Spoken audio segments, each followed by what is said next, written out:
Visakha steel plant తెలుగువారి ఆత్మాభిమానం. Duvvada Srinivas MLC ఈ రోజు ఎమ్మెల్సీ దువ్వాడ శ్రీనివాస్ మీడియాతో మాట్లాడుతూ విశాఖ స్టీల్ ప్లాంట్ అనేది తెలుగువారి యొక్క ఆత్మ అభిమానం అని అన్నారు.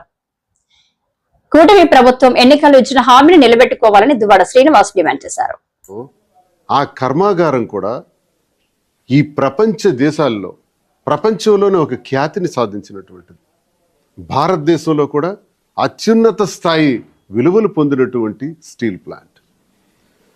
మరి స్టీల్ ప్లాంట్ ఇంత ఖ్యాతి సంపాదించుకున్నటువంటి స్టీల్ ప్లాంట్ అధోగతి పాలవుతుంది.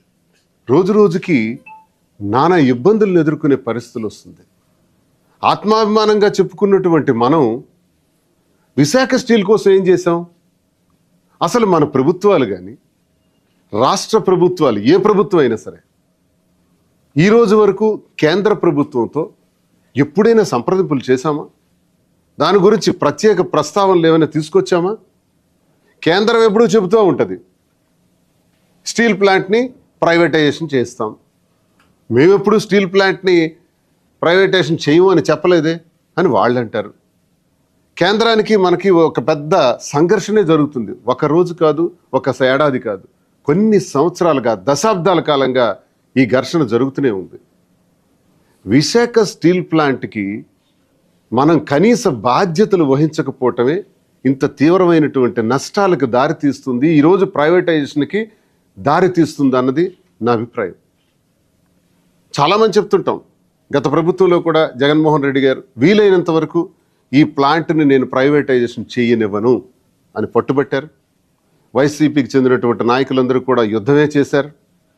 దాన్ని ఎటువంటి ఇబ్బందులు లేకుండా కాపాడగలిగారు. సాయిరెడ్డి గారు అయితే పెద్ద సబ్జెక్ట్ కింద దాన్ని తీసుకెళ్ళారు అని పవన్ కళ్యాణ్ గారు చెప్పారు, చంద్రబాబు నాయుడు గారు చెప్పారు. మరి అలాగే మన జిల్లాకు చెందినటువంటి అచ్చెన్నాయుడు రాష్ట్ర తెలుగుదేశం పార్టీ అధ్యక్షుడిగా, మరి ఎంపీగా రామ్మోహన్ నాయుడు ఉత్తరాంధ్రకు చెందినటువంటి నాయకులుగా, వీళ్ళందరూ కూడా గట్టిగా చెప్పారు. సరే, బాగానే ఉందని అనుకున్నాం. రాజకీయాలు అధికారాలు వస్తుంటాయి పోతుంటాయి, ఓడతాం గెలుస్తాం. ఇప్పుడు కూటమి ప్రభుత్వం అధికారంలోకి వచ్చింది. సడన్గా సెప్టెంబర్ 9వ తారీఖులోగా ఈఓఐలు ప్రకటించాలి, రావాలని ముందుకి. దీనికి ఒక డేట్ ఇవ్వడం, ఆ కట్ ఆఫ్ డేట్ ఇవ్వడం, చాలా తక్కువ సమయం ఇవ్వడం. విశాఖ స్టీల్ ప్లాంట్ని 44 భాగాలుగా ఇంచుమించుగా, అందులో బ్లాస్టింగ్ ఫర్నెస్లో 3 భాగాలు ఉంటాయని, అందులో థర్మల్ సుమారు ఒక 200 మెగావాట్స్ సప్లై చేసే ఒక క్యాప్టివ్ పవర్ కోసం తయారు చేసినటువంటి ఆ ప్లాంట్ కూడా ఇప్పుడు ప్రైవేటైజేషన్ కోసం ఈఓఐలు అడుగుతున్నారు. దీనివల్ల ఏం జరుగుతుందంటే స్టీల్ ప్లాంట్ని గంపగుత్తగా ఒకేసారి ప్రైవేట్ వాళ్ళకి అమ్మేయటం కన్నా ముక్కలు చేసి, భాగాలు చేసి, చీల్చి, చెండాడి ఒక్కొక్కటి బయటకు పంపిస్తున్నారు. అంటే ఒక ప్లాన్ ప్రకారం స్టీల్ ప్లాంట్ని అమ్మేయాలని చూస్తున్నారు. ఇది చాలా ఘోరం. తెలుగువాడి ఆత్మగౌరవాన్ని నమ్మినట్టే, తెలుగువాడి మనశ్శాంతి లేకుండా చేసినట్టే. ఇప్పుడు ఇది మీరు ముక్కలు చేసి అమ్ముతున్నారు. టెండర్స్కి ఇప్పుడు ఈఓఐలకు పిలుస్తున్నారు. దీనివల్ల జరగబోయే పరిణామాలు ఏంటి? అసలు ఈ పరిస్థితి ఎందుకు దారితీస్తుంది? దీనికి మీరేం చెప్తున్నారు? ప్రతిసారి స్టీల్ ప్లాంట్ నష్టాల్లో నడుస్తుంది అంటారు. ఎందుకు నష్టాల్లో నడుస్తుందండి? నష్టాల్లో నడకుండా ఏ ప్రయత్నాలైనా మనం చేశామా? రాష్ట్ర ప్రభుత్వం కానీ కేంద్ర ప్రభుత్వం కానీ స్టీల్ ప్లాంట్కి చేసిందా? టాటా వాళ్ళు నడిపించే స్టీల్ ప్లాంట్స్ అన్ని బ్రహ్మాండంగా నడుస్తున్నాయి, జిందాల్ వాళ్ళు బ్రహ్మాండంగా నడుస్తున్నాయి. భారతదేశంలో అత్యున్నత స్థాయి కలిగినటువంటి వైజాగ్ స్టీల్ ప్లాంట్ ఎందుకు నడవదు? మనం చేసిన మోసం, మనం చేసిన దగ, మనం చేసిన కుట్ర. అసలు ఈ స్టీల్ ప్లాంట్ని సెయిల్లో ఎందుకు విలీనం చేయకూడదు? Steel authority of India limited ఎందుకు కన్సిడర్ చేయదు? సెయిల్లో కలపండి, సెయిల్లో విలీనం చేయండి అని నెత్తి కొట్టుకుంటుంటే నేటికి 2-3 దశాబ్దాలుగా సెయిల్ వాళ్ళు అంటారు ఇది లాస్లో నడుస్తుంది. ఏ ప్రభుత్వం అన్నది, సెయిల్ అన్నది ఇదేమైనా ప్రైవేట్ ఆర్గనైజేషన్ కాదు కదా, గవర్నమెంట్ ఒక స్టీల్ ప్లాంట్ని ఎలా కామెంట్ చేయగలుగుతుంది లాసుల్లో నడుస్తుందని? 22,000 కోట్లు లాస్ అంటారు. ఏ రకంగా 22,000 కోట్లు నష్టం అండి? నాకు చెప్పండి ఒకసారి. నాకు తెలిసిన పరిజ్ఞానం వరకు నేను అడుగుతున్నాను. 2 లక్షల కోట్ల ఆస్తులు ఉన్నాయి స్టీల్ ప్లాంట్కి. సుమారు 2 లక్షల పైచిలకు ఎకరాలు ఉన్నాయి. పెద్ద ఆస్తి కలిగినటువంటి విశాఖ స్టీల్ ప్లాంట్కి 22,000 కోట్ల నష్టమా? ఒకవేళ 22,000 కోట్ల నష్టం వచ్చిందనుకోండి, మొన్న ఎందుకు మీరు ప్రకటించారు 11,000 కోట్లు కేంద్ర ప్రభుత్వం ఇస్తుందని?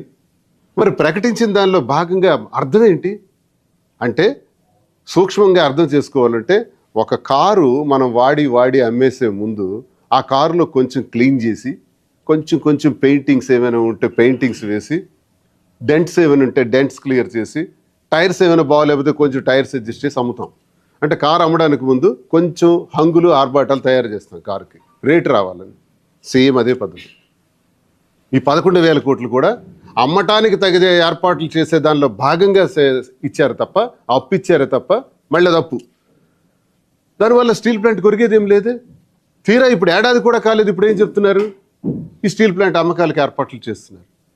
ప్రధానమైనటువంటి కారణం స్టీల్ ప్లాంట్ నష్టాల్లోకి రావటానికి మీరు చెప్తున్నటువంటి మాటలు అభూత కల్పనలు సృష్టించి స్టీల్ ప్లాంట్ నష్టాల్లో ఉందని చెప్పడానికి ప్రధానమైన కారణం ఒకటి, 2 డిమాండ్స్ పెద్దగా చేశారు కార్మికులు. దశాబ్దాల కాలంగా కార్మికులు దానికోసం పోరాటం చేస్తూ, ఉద్యమ నేతలు, ఉత్తరాంధ్ర ప్రజలు, ప్రతి తెలుగువాడు చేసిన డిమాండ్ 2. ఆ డిమాండ్స్ ఏంటంటే, 1 సెయిల్లో విలీనం చేయటం, 2 క్యాప్టివ్ కన్జంప్షన్. క్యాప్టివ్ కన్జంప్షన్ అంటే అర్థం ఏంటంటే, మేజర్ మినరల్స్లో కానీ మైనర్ మినరల్స్లో కానీ, మైనర్ అంటే గ్రానైట్, గ్రావెల్, శాండ్, ఇవన్నీ మైనర్ మినరల్స్ వస్తాయి. మేజర్ మినరల్స్ అంటే ఐరన్ ఓరు, ఇలాంటివన్నీ. ఈ సాధారణంగా మనం ఏదైనా ఒక మైన్ని గవర్నమెంట్ దగ్గర నుంచి ఫస్ట్ కమ్ ఫస్ట్ గో బేసిస్లో కానీ, లేదు ఆక్షన్ బేసిస్లో కానీ మనం ఒక మైన్ తీసుకునేటప్పుడు మైన్లో కొన్ని క్వాలిటీ క్యారెక్టర్స్ చూస్తాం. ఆ లీజుదారుడికి ఉన్నటువంటి హక్కులు, లీజుదారుడికి ఉన్నటువంటి ఎక్స్పీరియన్స్ చూస్తారు. ఆ ఎక్స్పీరియన్స్లో నువ్వు క్యాప్టివ్ కన్జంప్షన్ చేయగలవా అని ఫస్ట్ మేజర్ మినరల్స్లోను మైనర్ మినరల్స్లోనూ ఒక క్వశ్చన్ ఉంటుంది. నేను క్యాప్టివ్ కన్జంప్షన్ చేస్తానని యాక్సెప్ట్ చేయాలి లీజుదారుడు. చేసి దానికి తగిన ఇండస్ట్రీ నిర్మాణానికి నేను చేస్తాను, నేను ఆ ఇండస్ట్రీ నిర్మాణం కోసమే ఈ ఐరన్ ఓర్ ఏదైతే నేను ఫైలింగ్ చేశానో అందులో 70%